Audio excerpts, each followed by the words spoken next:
Modern Warfare 3 is seemingly going to be revealed in the very near future. If you're watching this video and it's already been revealed, well, okay. And even though Activision has been delaying the reveal for as long as humanly possible, they can't wait forever. It's currently in the middle of July. I don't think we've ever waited this long into the year of Call of Duty reveal, but little things have been trickling, little things have been leaking to suggest the game is actually going to be shown off very soon. Welcome to the channel, everybody. Chaos.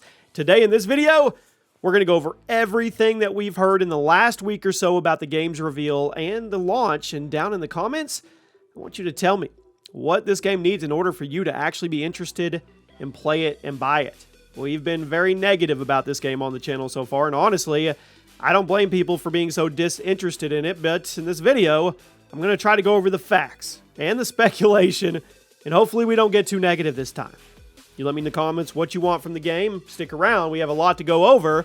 And in case you missed it, Modern Warfare 3 is the rumored title for the 2023 Call of Duty game. Woo! Which has been confirmed by Activision a few times, but now as of July 13th or 14th, whatever day today is, they haven't given us the official title, or the release date, or anything. Not even a glimpse. Many trusted leakers have told us the new game is being developed by Sledgehammer Games, and it will be a direct sequel to Modern Warfare 2 2022. It's being built out of the planned paid expansion that the studio is already working on. This is where everybody takes a negative turn. I know. That said, the game is basically, if this is correct, going to be Modern Warfare 2.5, and from everything I've heard, it's essentially going to be the same game as 2022's, but with new maps, guns, and maybe some small changes to the moment-to-moment gameplay, like the movement speed, base health, stuff like that. But since the game was an expansion for Modern Warfare 2 up until less than a year ago, there's only so much that Sledge can change about the core experience while finishing all the new content on schedule. So do not expect this game to be very different from Modern Warfare 2. Now, maybe Sledgehammer's map design will make the game feel different from Infinity Ward's. I mean, maybe. But this is going to be Modern Warfare 3. It's going to be very similar. Before we move on, guys, yes, your boy is on TikTok doing big things over there, opening expensive sports cards and doing food reviews. I know that's absolutely insane to think. So many people comment and say, I know this voice. I remember this voice from back in my childhood over there. It's actually pretty refreshing. So if you guys want a little different taste of content from me, the link is at the top of the description. I'll see you over on TikTok. So a few weeks ago, it was confirmed that a handful of classic Modern Warfare franchise maps are going to be remade in Modern Warfare 3. Most likely is launch maps.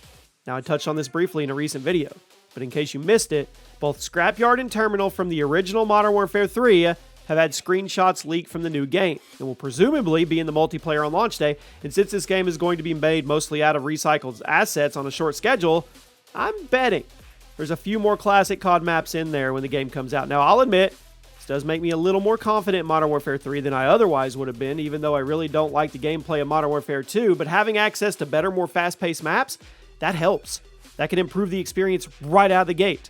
I don't want to get too forgiving here, because obviously the map design can only do so much, but take this as your unofficial confirmation that Scrapyard and Terminal will be in Modern Warfare 3 on launch day. Now, in addition to the map leaks, it was recently confirmed that Activision has been showing demos of the game to a very small group of NBA players. I know, suggesting that a reveal is almost here. This is how it works. Every year, Activision gives an early look at their next Call of Duty game to some group of pro athletes.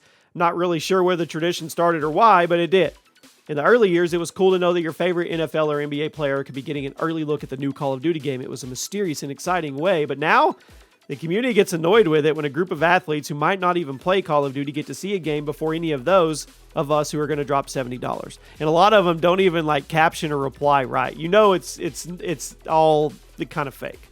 But on the upside, it means the game is playable. Standalone state. Likely be shown off in the very near future. A few players posted pictures from the exclusive playtest event on their social media accounts, and while we didn't get to see the game in action, somebody did leak a lobby screen, which usually happens. From the looks of it, reminds me of Modern Warfare Remastered, focusing on the player character instead of the entire lobby on the screen at the same time. Although it's entirely possible this was just going to the lobby screen for custom matches.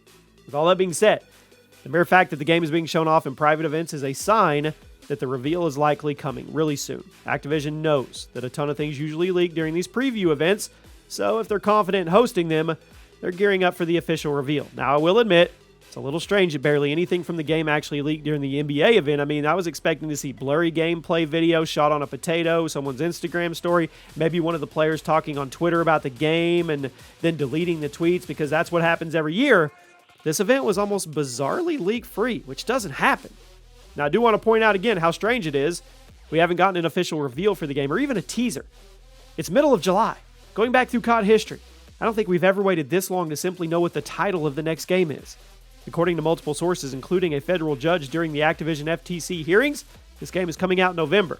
That's 4 months away at this point, and we don't even know what it's going to be called. That's insane. To put that into perspective, the first Modern Warfare reboot was officially revealed on May 30th of 2019. That was considered super late in the year. Modern Warfare 2, June 8th. That was after a massive hype campaign that had already confirmed the title. The fact that this Modern Warfare 3 game has not been revealed and it's the middle of July, that's out of the ordinary if you consider the history of this subseries. Now, I do want to point out that even though July is late for a Modern Warfare reveal, it's not actually that late when compared to other COD games. Call of Duty Vanguard, revealed on August 19th of 2021. Black Ops Cold War, revealed even later, August 26th of 2020. But those two games had something in common. They had extremely rushed development cycles. According to insider reports, Black Ops Cold War was an entirely different game that had nothing to do with Black Ops until roughly a year before launch, when Treyarch had to come in, take over the project, kick Sledgehammer Games out of the driver's seat, and make it. Then Sledgehammer was given roughly a year and a half to make COD Vanguard, which is why so much of that game's skeleton was borrowed from Modern Warfare 2019. The point I'm getting at is while mid-July is pretty late in the year for a COD game to be revealed, that's only if the development was relatively drama-free. The last couple times a COD game has had a hectic development cycle, the games were revealed much later in the year, and since we all know Modern Warfare 3 is being rushed through production in order to turn it from an expansion into a full game, I actually think that later reveal date makes sense. So, I do think the reveal is coming soon. Like I said, NBA previews seem like a sign that Activision is confident in the game's current state and they're ready for the buzz to build. They're probably still holding on to the reveal for as long as possible because they know they're going to catch heat from the community when they make the trailer live. But that's a topic for a different video.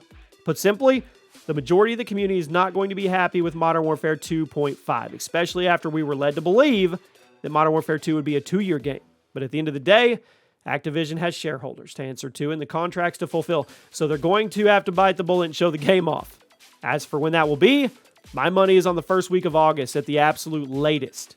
Typically, the reveals of new COD happen within a month of the athlete previews. So if the Modern Warfare 3 previews happened early July, I'm going to guess early August is the latest we'll get the trailer. I do want to point out, there's a certain piece of leaked information that seemed to have been either incorrect or the plans changed.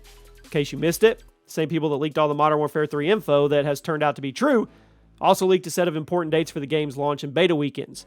According to this leaker, the game is coming out in the second week of November, and there were 2 beta weekends in October, the first being PlayStation exclusive as usual, second being open to all platforms with cross-play enabled. But in addition to those dates, the leaks also said there would be an alpha test, but the dates for those have come and gone, and obviously nothing happened. Now, Modern Warfare 2019 had a gunfight alpha long before the first multiplayer beta. Then Vanguard also had an alpha event for its new game mode that I already forgot the name of.